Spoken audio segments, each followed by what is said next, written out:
ফের শহর কলকাতায় চলল গুলি এবার লেকে বিনিউজ ৬৮ আবাসনে লুটপাটে বাধা দেওয়ায় গুলি চলার অভিযোগ উঠল। এই আবাসনের ৯ তলায় থাকেন বৃদ্ধ দম্পতি দেবাশিস দে এবং পুনাম দে। তাদের বাড়িতেই ২ মাস ধরে সাফাই কর্মী হিসেবে কাজ করছেন ভিন রাজ্যের বাসিন্দা সন্দীপ। প্রত্যেক দিন বিকেল ৫:৩০ থেকে ৬:৩০টার মধ্যে তিনি সাফাইয়ের জন্য আসেন। বৃহস্পতিবার ৫:৩০ নাগাদ আবাসনে এসেছিলেন তিনি। তবে অন্যদিন একা আসলেও এদিন সঙ্গে আরও ২জনকে এনেছিলেন, যাদের নিজের বন্ধু হিসেবে পরিচয় দিয়েছিলেন তিনি। তারপরেই ৯ তলায় যান। সেখানে সন্দীপকে দেখে দরজা খুলে দেন দেবাশিস দে এবং ভেতরে কাজের জন্য চলে যান পুনাম দে।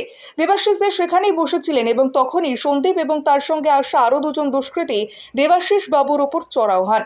প্রথমে সেলোটেপ জাতীয় কোনো জিনিস দিয়ে তার মুখ বেঁধে দেওয়ার চেষ্টা করেন, পরবর্তীকালে তাকে আঘাত করেন। পরিস্থিতি বুঝে পুনাম দে তিনি চিৎকার শুরু করেন এবং তার চিৎকার শুনে আরও যেসব আবাসিকরা রয়েছে তারা ওপরে আসতে শুরু করে। তখনই ভয় পেয়ে যায় ওই দুষ্কৃতীরা এবং তারা পালিয়ে যাওয়ার চেষ্টা করে এবং পালিয়ে যাওয়ার সময় বাধা পেতেই ১ রাউন্ড গুলি চালায়, এমনটাই দম্পতির অভিযোগ। ঘটনার পরেই খবর দেওয়া হয় পুলিশকে।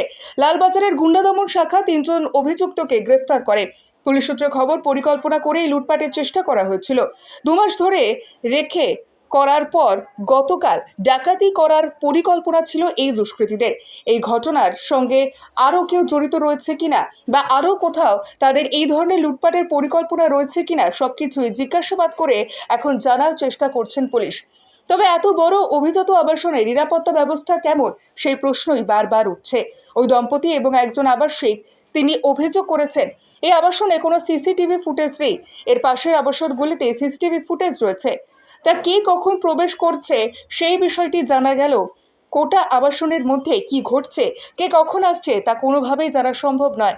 যারা সিকিউরিটি রয়েছে তারাও তাদের কর্তব্য ঠিকঠাক পালন করে না, ফলে নিরাপত্তাহীনতায় ভোগেন আবাসিকরা। কিন্তু ওনারা উপরে কেউ আসেনি, কারণ যাই হোক এরকম একটা ব্যাপার হয়তো সবাই পায় না। তখন কি ওদের হাতে অলরেডি পিস্তল? গুলিটা চালালো কোন দিকে? চালিয়েছিল হাসপাতাল থেকে, কিন্তু লাকিলি যেহেতু ধস্তাধস্তি হচ্ছিল, আমি অত চিৎকার করছিলাম, মানে জিনিস খুঁজছিলাম ছেলেগুলোকে মারবো বলে, ততক্ষণে ওটা ওখানে ওই গুলিটা ওখানে এই শেলফের পাশে। হ্যাঁ শেলফের পাশে। আচ্ছা, যে সময় ধস্তাধস্তি হয় সেই সময় ওরা গুলি চালায়? হ্যাঁ, আমাকে যখন ছুটে আসতে দেখে প্রথমে আমার দিকে ওরা বন্দুক করে, কিন্তু তখন আমি আবার ব্যাক করেছি যে ঘরে কিছু ভারী জিনিস পেলে ওদেরকে মারবো বলে, ততক্ষণে ফায়ারিং করে দিয়েছে।